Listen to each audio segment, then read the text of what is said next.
마른 땅을 적시는 담비 같은 방송, 저는 알기 쉬운 성경교리의 목사 차주영입니다. 자, 이번 시간은 마지막 강의 제28강 새 땅에 대해서 함께 나눠보겠습니다.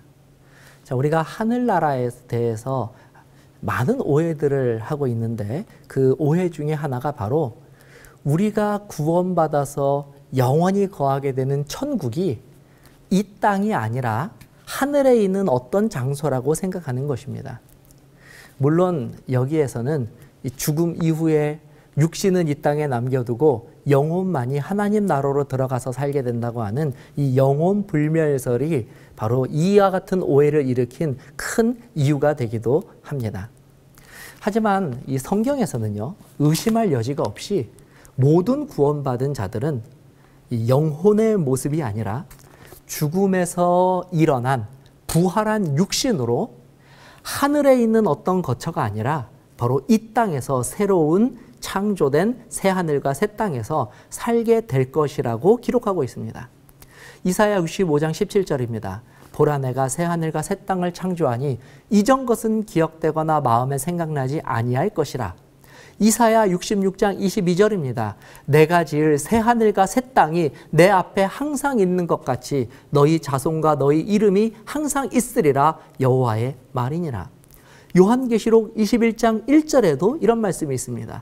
또 내가 새하늘과 새 땅을 보니 처음 하늘과 처음 땅이 없어졌고 바다도 다시 있지 않더라.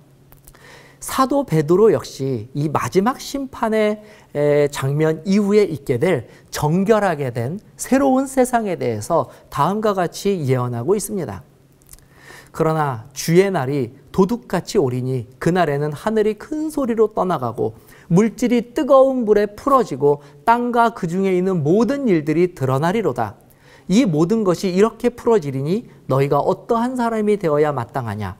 거룩한 행실과 경건함으로 하나님의 날이 임하기를 바라보고 간절히 사모하라. 그날에 하늘이 불에 타서 풀어지고 물질이 뜨거운 불에 녹아지려니와 우리는 그의 약속대로 의가 있는 곳인 새 하늘과 새 땅을 바라보도다. 베드로는 하나님의 심판 이후에 이 땅에 있는 모든 것들이 불로 인하여 소멸될 것을 말하지만 그곳에 다시 새 하늘과 새 땅이 있게 될 것이라고 이야기하였습니다. 우리가 지난 강에서 살펴본 것처럼 천년기가 지나면 구원받은 자들은 하늘 새 예루살렘 성과 함께 이 땅에 내려오게 될 것입니다.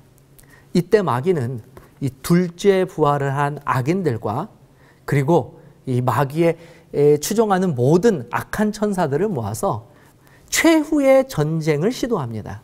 그렇지만 하나님의 진노의 불길로 말미암아 이때 마귀와 그의 추종자들은 완전한 심판을 당하게 되고 이 지구는 비로소 오랜 죄악의 역사를 마침내 종결하게 되는 것입니다. 그리고 이 땅에 하나님께서는 태초에 그러하셨듯이 지극히 높으신 창조의 능력으로 죄로 인하여 완전히 망가져버린 이 지구를 이전과 같이 새 하늘과 새 땅으로 재창조하여 주심으로 원래 하나님께서 계획하신 것처럼 바로 이 지구에서 사람들이 영원히 행복하게 살 수 있도록 계획하십니다. 그것이 바로 새하늘과 새 땅입니다. 여기에 이 처음 창조와 이 조금 다른 것이 있다면 그것은 이 첫 창조 때에는 이 땅의 중심이 에덴 동산이었습니다. 그런데 이 두 번째 재창조된 새하늘과 새 땅, 다시 말하면 이 새 땅에서는 이 새 땅의 중심이 에덴 동산이 아니라 바로 하늘에서 내려온 새 하늘 예루살렘 도성이 바로 이 땅의 중심이라는 것입니다. 여기서 이 새 예루살렘은 과거 이스라엘 땅에 있었던 그 예루살렘을 말하는 것이 아닙니다. 이 예루살렘이라고 하는 이름의 뜻은 원래 평화의 도성이라고 하는 의미를 가지고 있습니다. 그러나 이 지상에 존재했던 이 예루살렘은 전혀 그 이름에 어울리지 못하는 역사를 가지고 있을 뿐만 아니라 죄악으로 인하여 비참한 최후를 맞이하게 되었습니다. 그러나 이 새하늘과 새 땅에 존재하는 새 예루살렘은 정확하게 그 이름의 뜻대로 이 땅에 평화를 가져다 주는 하나님의 나라로서 이 새로운 새 세상의 중심이 될 것입니다. 왜냐하면 이 예루살렘에서 통치하시는 분이 바로 평강의 왕이신 여호와 하나님이시기 때문에 그렇습니다. 요한계시록 21장 2절 3절입니다. 또 내가 보매 거룩한 성 새 예루살렘이 하나님께로부터 하늘에서 내려오니 그 준비한 것이 신부가 남편을 위하여 단장한 것 같더라. 내가 들으니 보좌에서 큰 음성이 나서 이르되 보라 하나님의 장막이 사람들과 함께 있음에 하나님이 그들과 함께 계시리니 그들은 하나님의 백성이 되고 하나님이 친히 그들과 함께 계셔서. 그러므로 이 천년기가 지난 후에도 사람들은 예수님께서 말씀하신 나 있는 곳에 너희도 있게 하리라고 하는 이 약속을 변함없이 누리게 될 것입니다. 그러면 여기서 잠시 이 하나님께서 거하시는 장소이면서 그리고 새하늘과 새 땅의 수도가 될 이 새 예루살렘은 과연 어떤 곳인지 그 특징들을 조금 좀 살펴보겠습니다. 첫 번째, 이 새 예루살렘 성 안은요, 밤이 없습니다. 왜냐하면 이곳에는 하나님이 거하시기 때문에 그렇습니다. 하나님이 거하시는 장소는 하나님의 영광이 그 성을 비추기 때문에 요한계시록 21장 23절 24절의 말씀처럼 그 성은 해나 달의 비침이 쓸데없으니 이는 하나님의 영광이 비치고 어린 양이 그 등불이 되심이라. 만국이 그 빛 가운데로 다니고 땅의 왕들이 자기 영광을 가지고 그리로 들어가리라. 그러므로 이 도성은 하나님의 영광의 빛으로 늘 찬란하게 빛나는 도성입니다.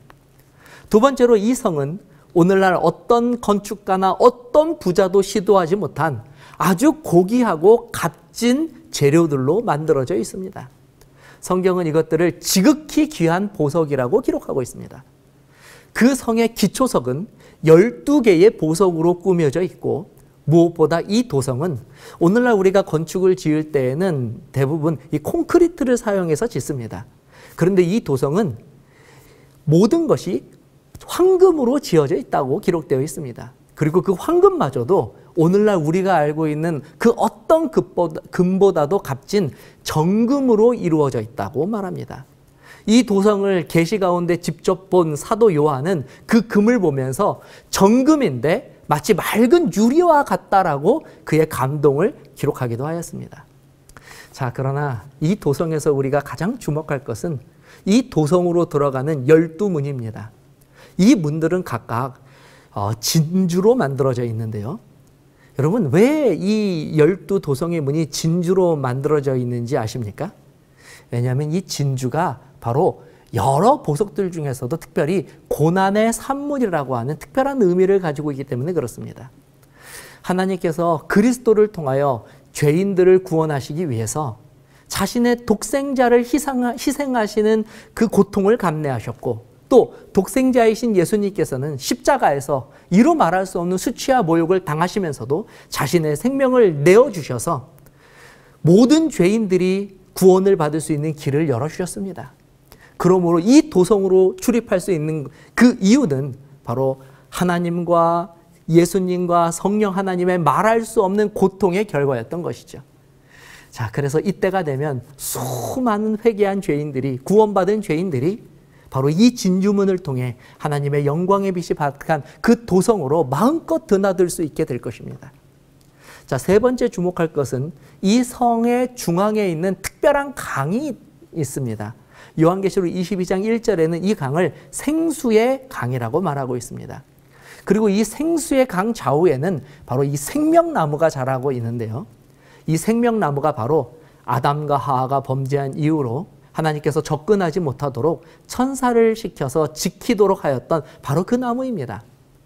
그러나 구원받은 성도들이 이때가 되면 이 생명나무에 자유롭게 접근하게 될 것입니다. 계시록 22장 2절입니다. 길 가운데로 흐르더라. 강 좌우에 생명나무가 있어 12가지 열매를 맺되 달마다 그 열매를 맺고 그 나무 잎사귀들은 만국을 치료하기 위하여 있더라. 자, 바로 이와 같이 거룩한 하나님이 거하시는 성, 이 새 예루살렘이 바로 새 하늘과 새 땅이 지어질 이 지구에 임하게 될 것입니다. 이 일을 통하여 죄를 이긴 이 지구는 온 우주 거민들 가운데에서도 크게 높임을 받게 될 것이고, 이전의 타락한 위치를 벗어나 이 지구가 바로 하나님이 거하시는 그 장소가 되어서 하나님의 통치를 온 우주에 실현하시게 되실 것입니다. 이것이 바로 새하늘과 새 땅에서 우리가 얻게 될 새로운 위상이기도 합니다. 자, 이제는 조금 더 구체적으로 우리가 새하늘과 새 땅에서 어떠한 생활을 하게 될 것이고 또 실제적으로 어떠한 삶을 영위하게 될지 그 내용들에 대해서도 우리가 계속해서 살펴보도록 하겠습니다.